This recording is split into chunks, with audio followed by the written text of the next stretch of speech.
नमस्कार, आप देख रहे हैं गौरव भारत और मैं हूं आपके साथ वैशाली।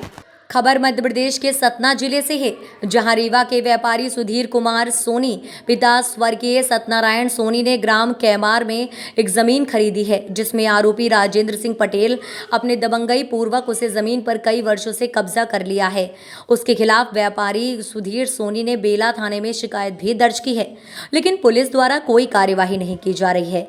वहीं व्यापारी सुधीर सोनी द्वारा न्यायालय में जाकर स्थगन आदेश भी लिया है, लेकिन सरकार व प्रशासनिक अधिकारी द्वारा कोई भी सुनवाई नहीं की जा रही है, जिससे व्यापारी काफ़ी डरा हुआ है। व्यापारी के ज़मीन में आरोपी राजेंद्र सिंह पटेल ने अपना ढाबा बना लिया है, जिसका वीडियो व फोटो भी व्यापारी के पास है।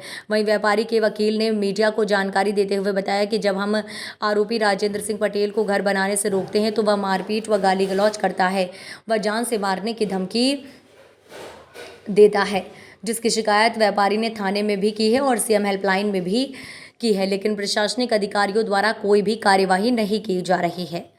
सतना जिले के वहीं व्यापारी सुधीर सोनी ने मीडिया के माध्यम से सतना जिले के प्रशासनिक अधिकारियों से अपने ज़मीन पर किए गए कब्जे को हटाने की मांग की है। वहीं बताया गया है कि राजस्व विभाग के बाबू को फाइल आगे बढ़ाने के लिए कुछ पैसा दिया गया था, लेकिन बाबू ने भी आरोपी से पैसा लेकर फाइल को आगे तक नहीं बढ़ाया। देखिए मीडिया को व्यापारी सुधीर सोनी के वकील व्यापारियों ने क्या जानकारियां दी। जमीन का क्या मामला है? आप लोगों का आदमी जमीन का क्या मामला है? ये हम लोगों की भागीदारी में सुधीर सोनी, दिलीप सोनी और मैं सुरेश हिरवानी, हम लोगों की आपस में सहभागिता में एक डिसमिल की ज़मीन है कैमार, ग्राम कैमार में बेला तहसील का, जिस पर राजेंद्र सिंह पटेल हैं कोई, उन्होंने पूर्व में तो हल्का फुल्का ऐसे पन्नी वगैरह छा के और ढाबा चलाता था। धीरे धीरे उसमें पिलर खोल के और ढाबा कुछ दिन चलाया। उसका हम लोगों ने आवेदन भी किया, तो उस समय तहसील हमारे पाटन में लगती थी। कई बार हम लोग गए, वहाँ पे केस चल रहा था। उस बीच में हम लोग को तत्कालीन तहसीलदार जो थे एसडीएम तहसीलदार अरुण यादव जी ने, उन्होंने स्थगन का आदेश दे दिया गिराने का। ये 22/3/2022 का स्थगन आदेश था, जिस पर कार्रवाई कोई नहीं हुई 2-3 महीने के बाद, और अतिक्रमणकर्ता ने स्टे ले लिया उस आदेश के आधार पर। उस आदेश के आधार पर स्टेशन लेने के बाद हम लोग कई बार गए तहसील में, तो हम लोगों की फाइल ही बाबू द्वारा गायब करवा दी गई। जब भी जाने पर ये जवाब दिया जा रहा था कि आपकी फाइल नहीं मिल रही है। आज 1.5 साल तक भटकने के बाद अभी 1-1.5 माह पूर्व हम लोग को पता चला कि उसी जो कच्चा पक्का बनाए हुए थे उसी में छत ढलवा रहे हैं। तो छत ढलवाने के बाद उसके लिए हम लोग गए तहसील में, वहाँ से हम लोगों ने एसडीएम से स्टे लिया। स्टे लेने के बाद उस पर रोक भी लगवा दी गई, थाना प्रभारी द्वारा उनको बुला के मना किया गया।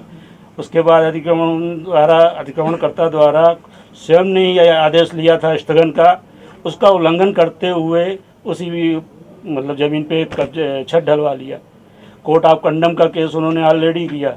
उसके बाद हम लोग को आश्वासन मिला कि अब छत नहीं ढलेगी।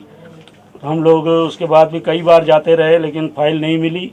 और इस बीच में अतिक्रमणकर्ता ने किसी दिन रातों रात बिना हम लोगों को जानकारी हुए छत ढल गई। अब वहाँ जाते हैं तो धमकी वगैरह, वहाँ जाते हैं तो धमकी देती जाती है। हम लोग व्यापारी आदमी, बताइए, अब सब अपना काम धाम छोड़ के कितनों बार जा चुके हैं, लेकिन हम लोग को कोई सुनवाई करने वाला नहीं है। बाबू द्वारा कहा जाता है कि हर काम के लिए पैसा दिया जाता है, वो पैसा भी दिया गया।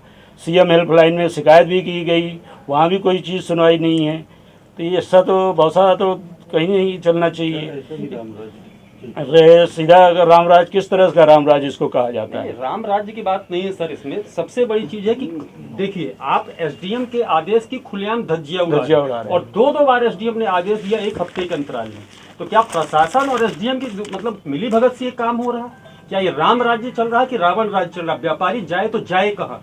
अब तो हम लोगों का एक उद्देश्य हो चुका है कि हम लोग शासन और प्रशासन के खिलाफ भी मतलब उस फरियाद लगाएंगे और कोर्ट में जाएंगे। उसका दरवाजा कोर्ट के लिए खुला है हमारे लिए। मगर क्या आज व्यापारी इसलिए मर रहा है? क्या व्यापारी सिर्फ वोट देने के लिए है? क्या व्यापारी का एक नाजायज तरीके से दबा के उनकी जमीनों पर कब्जा कर लिया जाए? क्या यही बचा है? शासन और प्रशासन मौन बन के कार्य कर रहे हैं। यह तो देखिए, आप खुद भी देखिए, एसडीएम के 2 बार के आदेश हैं। कौन है इसकी जो जवाबदार है कि जो कोर्ट के कंडक्ट का धज्जियां उड़ाई जा रही हैं? क्या शासन नहीं है? क्या कोर्ट के नियम नहीं है? क्या कानून नहीं है? क्या प्रशासन एकदम मौन होकर बैठ गया है? इसमें जो छत डली हुई है ये पुलिस